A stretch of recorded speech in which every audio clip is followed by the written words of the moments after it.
Il y a un homme qui a tout gagné, tous les trophées en club, tous les honneurs internationaux. Le mondial lui-même, il y a 2 ans au Qatar, cette seule chose qui, pendant 20 ans, avait laissé sa carrière inachevée. Il n'a plus rien à prouver. Le débat est clos.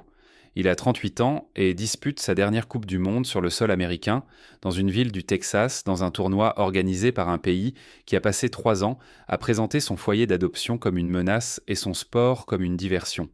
Et le 22 juin 2026, à Dallas, devant 92 000 personnes réunies à l'AT&T Stadium, Lionel Messi a inscrit 2 buts contre l'Autriche, a battu le record absolu des buts en Coupe du Monde FIFA, intact depuis 2014, a envoyé l'Argentine en 16e de finale, et il a tout fait avec cette précision calme, presque terrifiante, qui rend le mot masterclass trop faible. Antonella Roccuzzo était en tribune. Elle s'est levée quand il a marqué le 2e but, pas avec cette réaction polie, maîtrisée, d'une célébrité habituée aux caméras, mais de tout son corps, les bras en l'air, le visage bouleversé, comme quelqu'un qui a vu cet homme porter un poids impossible pendant 2 décennies et qui, malgré tout, n'arrive pas à croire ce qu'elle est en train de voir. Les caméras l'ont trouvé immédiatement. Elles le font toujours. Elle portait le bleu de l'Argentine. Elle avait les mains sur la bouche, elle semblait voir une scène qu'on lui demandera de raconter toute sa vie. Shakira était au match. Elle a assisté à plusieurs rencontres de ce mondial, photographiées dans les zones VIP, suivies par tous les médias, de TMZ à Marca, sa présence dans les stades générant presque autant d'écho que le football lui-même. Elle a été photographiée au moment des buts de Messi avec une expression que la presse espagnole a décrite, presque dans les mêmes termes dans 3 médias distincts, comme une incrédulité sincère. Dua Lipa a publié sur Instagram quelques minutes après le coup de sifflet final. Une story, le repost de la vidéo du but, 3 mots, Greatest of all time. 22 millions de vues en moins de 4 heures. Je veux rester un instant sur le jeu, car les réactions sont le cadre, mais le match est l'image. Et ce match a été extraordinaire d'une manière que les résumés ne restituent pas. L'Argentine arrivait après un nul 1-1 contre le Chili lors de son premier match du groupe J, un résultat disputé mais peu convaincant, dans une rencontre où Messi avait bien joué sans cette férocité, dans le dernier tiers qui le définit quand il est à son meilleur niveau. Il y avait le bruit habituel d'avant-tournoi. Était-il en train de décliner? 38 ans, était-ce trop vieux? La dépendance de l'Argentine à son égard était-elle un problème structurel pour une équipe qui devait savoir fonctionner le soir, où, inévitablement, il serait moins bien? Ce bruit existe toujours. Il existe depuis 2010. Messi y répond toujours de la même façon, en jouant un football auquel le bruit ne survit pas. L'Autriche se présentait comme une des équipes les plus intéressantes du tournoi. David Alaba fait toujours partie de ce groupe malgré ses nombreuses blessures, désormais dans un rôle d'organisateur reculé plutôt que de défenseur conquérant qu'il était à son apogée. Marcel Sabitzer a été excellent dans ce cycle. Leur premier match, remporté 2-1 contre l'Arabie Saoudite, les plaçait dans une situation où un nul contre l'Argentine les aurait maintenus pleinement en vie dans le groupe. Ils se sont installés dans un bloc compact, ont pressé avec discipline pendant les 20 premières minutes et ont rapidement montré qu'ils étaient venus à Dallas avec un plan, pas seulement pour participer. Le plan a tenu 31 minutes. Le premier but de Messi est né de rien et de tout à la fois, la seule façon juste de décrire son danger propre. Il reçoit sur le côté gauche de la surface autrichienne, feinte vers l'intérieur, revient, puis, en 1 seconde et demie environ, trouve Julián Alvarez, récupère la remise et enroule du pied droit une frappe vers le coin opposé. Le gardien autrichien, Patrick Penz, la touche, sans pouvoir l'arrêter. Le contact n'était pas pur. Il n'avait pas besoin de l'être. Le placement était parfait. Ce but était son 16e en Coupe du Monde, à hauteur du record de Klose qui tenait depuis la finale de 2014. Mesurons cela un instant. 16 buts en Coupe du Monde, inscrits sur 5 tournois, depuis le jeune homme de 19 ans en Allemagne en 2006 jusqu'à l'homme de 38 ans à Dallas en 2026. Le stade a compris ce qu'il venait de voir. L'AT&T Stadium de Dallas, un mastodonte fermé qui accueille 92 000 spectateurs avec les tribunes temporaires exigées par la FIFA, où le bruit résonne comme un coup de tonnerre enfermé dans une boîte, a produit à ce moment-là un son que la télévision compresse mais ne peut pas reproduire. Ce n'étaient pas seulement les Argentins, même s'ils étaient plus nombreux et bruyants, c'était le public neutre du football réagissant à l'histoire toute proche. Des gens venus voir un match de phase de groupe, et soudain là quand un record, bâti sur 20 ans, était égalé. Antonella était debout avant même que le ballon ne franchisse la ligne. Elle l'a su avant le gardien. L'Argentine est rentrée au vestiaire avec un avantage de 1-0, calme, en contrôle, avec une maîtrise de la possession qui donnait l'impression d'une équipe moins menacée qu'en train d'attendre. L'Autriche a eu des occasions, Sabitzer a envoyé une frappe de peu à côté à la 38e minute, une action qui, un autre soir, dans une autre séquence, aurait pu changer tout le match. Mais la structure défensive de l'Argentine sous Lionel Scaloni est l'une des histoires les plus discrètes du tournoi. L'équipe est plus dure à désorganiser qu'au Qatar, mieux coordonnée au pressing, moins vulnérable aux transitions. À la pause, elle ressemblait à une équipe qui avait déjà décidé du résultat. La deuxième période a été celle de la chute du record, 54e minute. Messi reçoit le ballon à l'entrée de la surface autrichienne de Rodrigo de Paul, l'un des meilleurs joueurs du tournoi dans un rôle sans résumé spectaculaire, mais qui fabrique tout le reste. Les passes diagonales, la récupération à la perte, l'intelligence de l'espace qui ouvre les poches dans lesquelles Messi disparaît. De Paul glisse le ballon dans un intervalle qui, en théorie, n'existe pas. Et Messi est déjà en mouvement, déjà orienté, déjà en train de décider. Il le touche une fois du pied droit pour régler l'angle, puis frappe du gauche, bas, fort, dans le petit filet opposé, et avant que Pence ait fini de tomber, le ballon est déjà au fond. 17e but en Coupe du Monde. Le record à lui seul. Le plus grand total de l'histoire du mondial de la FIFA, toutes époques, tous joueurs, toutes nations confondues. Messi a couru vers le poteau de corner. Il n'a pas fait la célébration des mains portées aux oreilles, ni le geste théâtral vers son maillot, ni la glissade sur les genoux. Il a juste couru, ses coéquipiers l'ont rattrapé, et il était resté là un instant, les yeux fermés, le visage contre l'épaule d'Alvarez.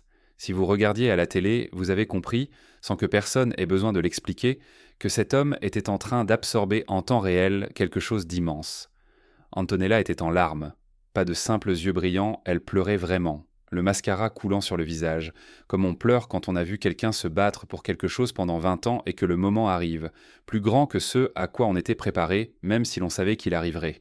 Les caméras sont restées sur elle 4 secondes. 4 secondes de direct, dans un match regardé par environ 400 millions de personnes dans le monde. Elle ne s'est pas recomposée pour la caméra. Elle a simplement pleuré. Shakira, dans l'espace VIP, quelques rangées plus loin, a été photographiée les deux mains levées, son téléphone oublié à côté d'elle. La photo, prise sous un angle qui captait son visage au milieu de l'émotion, était en une de Marca, AS et Sport, moins de 90 minutes après le coup de sifflet final. La presse sportive espagnole l'a traitée comme elle traite tout contenu de mondial lié à Shakira, avec l'idée que l'image est l'histoire, que sa présence au grand moment du football est désormais un fait culturel récurrent qui crée sa propre force narrative. Elle a été photographiée lors de matchs impliquant plusieurs nations, toujours visiblement engagées, toujours capable de générer une couverture qui élargit l'audience du tournoi au-delà du public traditionnel du football. La réaction de Dua Lipa sur Instagram fut la plus rapide. 3 mots en 14 minutes. Contestadesta fibera greatest of all time. La publication, le repost du clip du deuxième but, a accumulé 22 millions de vues en 4 heures et a été cité par plusieurs médias comme preuve de la portée culturelle de Messi, ce que même ses propres comptes ne montrent pas toujours. Le public de Dua Lipa n'est pas d'abord un public de football, c'est un public pop mondial avec un fort chevauchement chez les 18 à 34 ans que les détenteurs des droits TV du tournoi cherchent à toucher.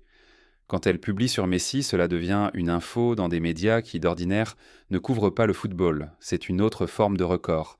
Je veux maintenant sortir du stade et dire ce que ce moment signifie dans le contexte du tournoi qui l'entoure parce que le record de Messi n'existe pas isolé politiquement ou logistiquement.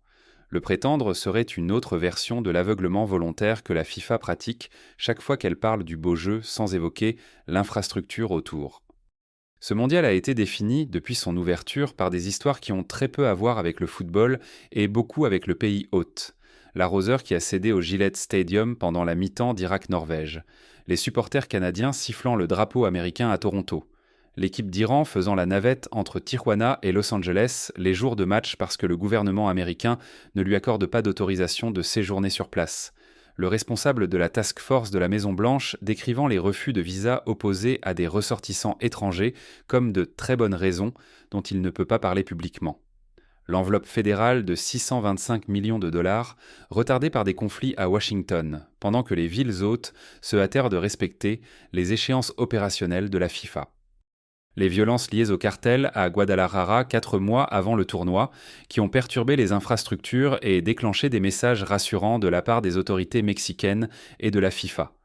Et au milieu de tout cela, dans cette version précise, fracturée, politiquement saturée du mondial, Messi entre en scène, marque 2 fois à Dallas, bat le record, fait pleurer Antonella dans les tribunes, donne un moment à Shakira et génère 22 millions de vues sur la story Instagram d'une star de la pop. Pensez à ce que cela signifie pour le tournoi. Pas pour le football, pour ce mondial. Le mondial 2026 avait besoin d'une histoire clairement footballistique. Elle avait besoin de quelque chose qui traverse le bruit politique et rappelle aux gens pourquoi ils avaient accepté de suivre un événement sportif. La FIFA a essayé de fabriquer cette histoire avec des moyens de production, des cérémonies d'ouverture, du contenu de marque et des conférences de presse d'Infantino.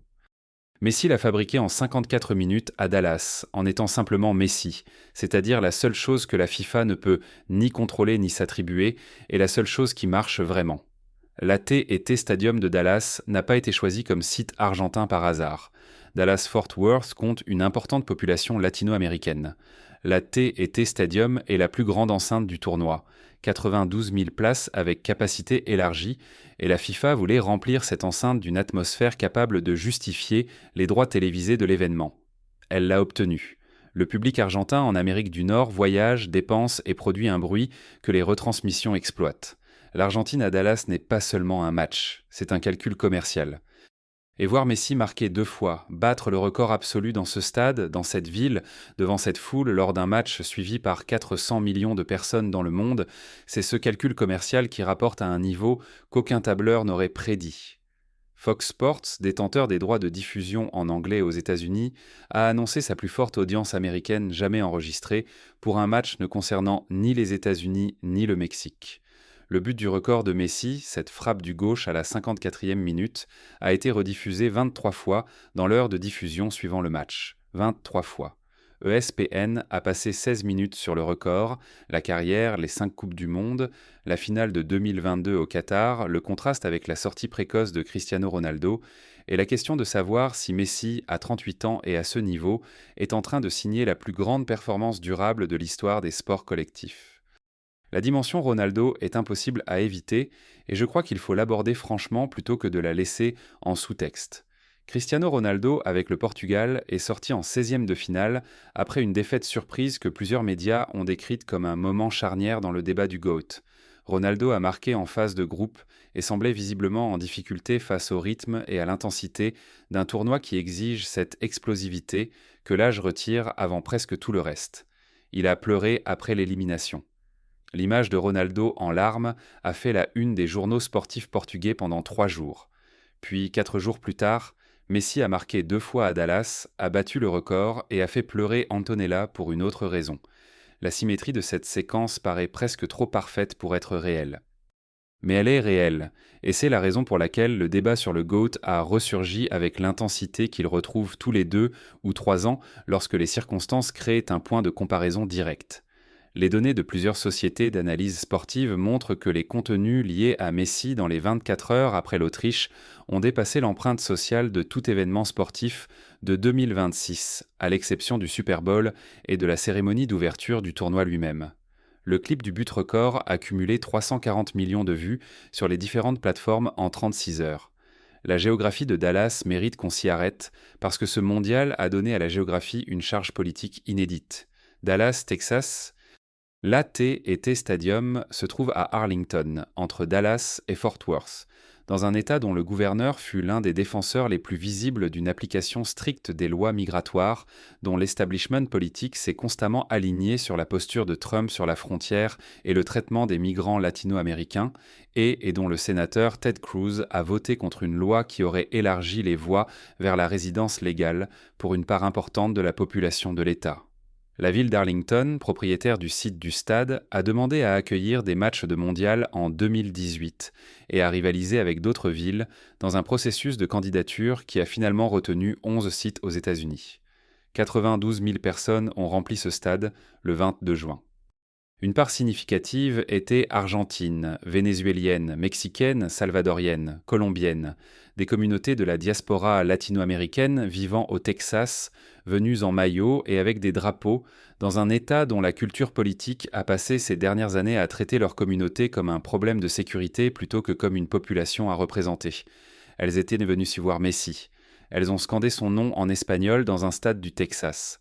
Et lorsqu'il a marqué le deuxième but, celui du record, le bruit qui est sorti de cette enceinte ne pouvait pas être séparé proprement en composantes démographiques nettes. Ce n'était que du son. 92 000 personnes produisant le son que produisent dans les gens quand quelque chose arrive et qu'ils veulent s'en souvenir. Ce n'est pas un argument politique, ou pas seulement. C'est une description de ce que le mondial produit et que rien d'autre ne produit. La suspension temporaire, écrasante, des catégories mais qui séparent des les gens le reste du temps. La FIFA, soyons clairs, n'a pas créé cela. Messi l'a créé.